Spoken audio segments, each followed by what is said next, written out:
नमस्कार, आप देख रहे हैं न्यूज 69 चैनल और मैं हूं आपके साथ अंकिता। चलिए रुक करते हैं खबरों की ओर। भोपाल नगर निगम में आज परिषद में वन नेशन वन इलेक्शन के मुद्दे पर लगातार चर्चा हो रही है, जहां एक ओर बीजेपी के पार्षदों ने इसका समर्थन किया तो दूसरी ओर कांग्रेस पार्षदों ने इसका विरोध किया।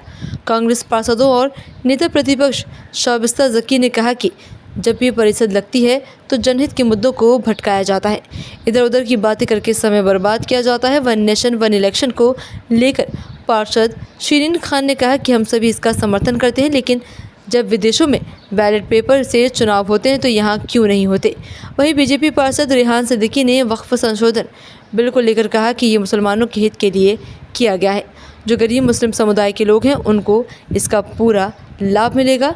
कांग्रेसियों ने हमेशा मुस्लिम समुदाय के लोगों के बारे में नहीं सोचा, लेकिन बीजेपी ने सभी मुस्लिम समुदाय को अपना समझते हुए उनका हक दिलाने का काम किया है। परिषद में 2 एजेंडा थे बस, और फालतू के एजेंडे पे चर्चा होती है। जो प्रस्ताव एजेंडा में नहीं होते उसके ऊपर वन नेशन वन इलेक्शन का प्रस्ताव उठा के ले आए कचरे में से, और यहाँ पर प्रस्ताव ध्वनि मत से उन्होंने पास करा अपने बहुमत के आधार पर, क्योंकि ये तो सेंट्रल गवर्नमेंट का मुद्दा है। यहाँ पर लेकर आ रहे हैं जो जनहित के मुद्दे हैं उस पर बात ना की जा सके और उससे ध्यान भटकाने के लिए राष्ट्रीय स्तर के मुद्दे लेकर आते हैं। ये नगर निगम का काम है, ये इनकी नगर निगम की कार्यप्रणाली है। जो बात मुद्दे की होना चाहिए वो, और अगर आपको है ना सार्थक चर्चा कराना है तो आप उसको एजेंडा में शामिल करिए और उसके ऊपर सार्थक चर्चा कराइए। कभी भी सोते सोते उठा के कोई भी प्रस्ताव पढ़ देते हैं तो ऐसी तो यहाँ पर नगर निगम परिषद चल रही है जिसको कोई ज्ञान नहीं है, नियम के विपरीत चल रही है, बिना ज्ञान के बस इस टाइप से होता है। हर बार परिषद के अंदर हंगामे की बलि चढ़ जाती है। जी देखिए, जिस तरीके से अभी सदन में मुद्दा लेके आए हैं भारतीय जनता पार्टी की तरफ से, ये मुद्दा आए, प्रस्ताव आए, वन नेशन वन इलेक्शन का प्रस्ताव लेके आए थे। बिल्कुल आप अगर लेके आएँ तो हम उसका बिल्कुल वेलकम करते हैं कि लेके आएँ तो ठीक है, लेकिन उसके साथ साथ इनको फिर बैलेट पेपर पे करवाना चाहिए आपको वोटिंग। क्योंकि आप देखिए बड़े बड़े जो देश है, अमेरिका है, वहाँ पे जिन्होंने मशीन जो लेके आए थे उन्होंने इस चीज़ को मान लिया है कि इसमें जो है कुछ ना कुछ मतलब हो जाता है, कर लेते हैं लोग अपनी कुछ कलाकारी।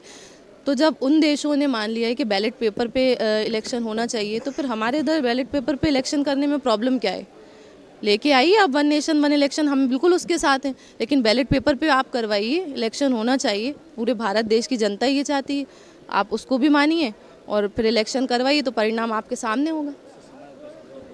समय और पैसा दोनों बचेंगे। बैलेट पेपर पे इलेक्शन होने से ही डरते क्यों हैं, क्यों पीछे हटते हैं।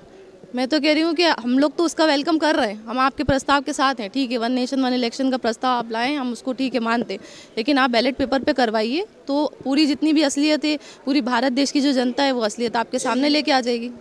नहीं, देश के हित का मुद्दा है, जनता के हित का मुद्दा तो बिल्कुल कहीं परिषद तो पहली सीढ़ी है जनता के मुद्दे उठाने के लिए। और मुझे लगता है कि पूरे देश में एक साथ चुनाव होने से बहुत सारी प्रक्रिया आसान हो जाएगी, बहुत सारी समस्याएं आसान हो जाएंगी, और देश के ऊपर जो अतिरिक्त भार पड़ता है, जो बहुत ज़्यादा लोड पड़ता है, वो भी कम आएगा और समय भी बचेगा। और फिर एक ही माइंड मेकअप करके देश में जो सरकार जिसका पब्लिक बनाना चाहिए बनाएगी। मुझे लगता है ये ठीक है, और भी नगर निगम में भी इस टाइप की पहल होना चाहिए।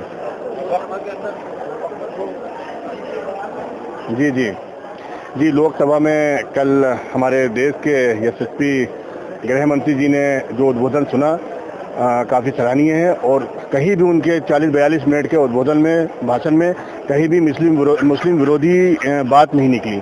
एक शब्द भी मुस्लिम विरोधी नहीं निकला। जो भी शब्द निकला मुस्लिम भाई के हित के लिए निकला, मुस्लिम भाई के उन्होंने देश को संबोधित करा।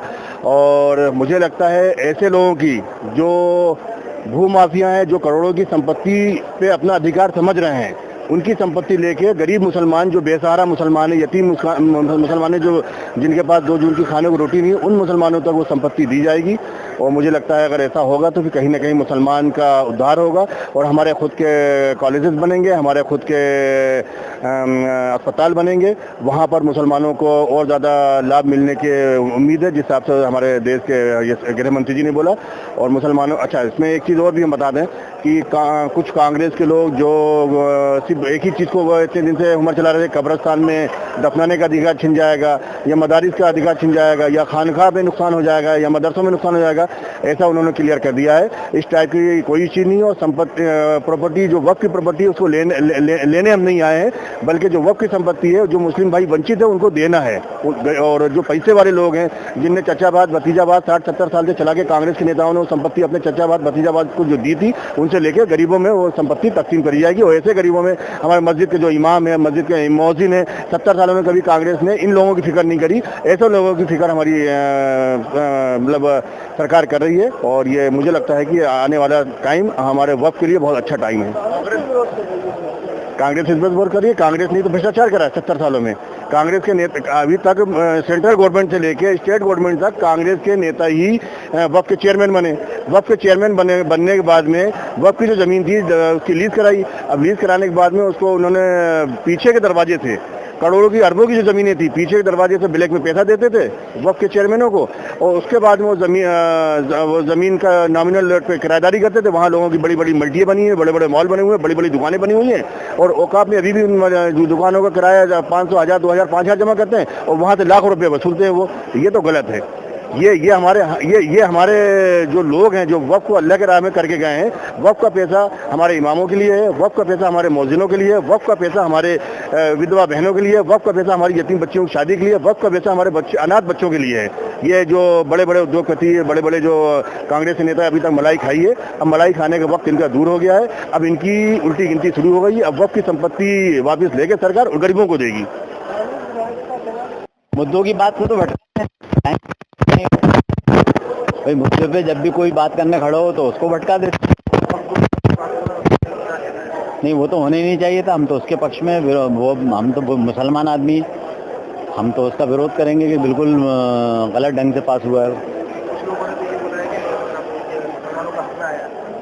वो साबित कर दें कि मुसलमानों के हक में जो बीजेपी में तो मुसलमान बीजेपी जैसे ही तो किराए है, वो सब किराए के उनको आगे खड़ा करके इसी तरह की और खबरें देखने के लिए बने रहे हमारे साथ, देखते रहिए न्यूज़ 69 चैनल। जब तक के लिए धन्यवाद।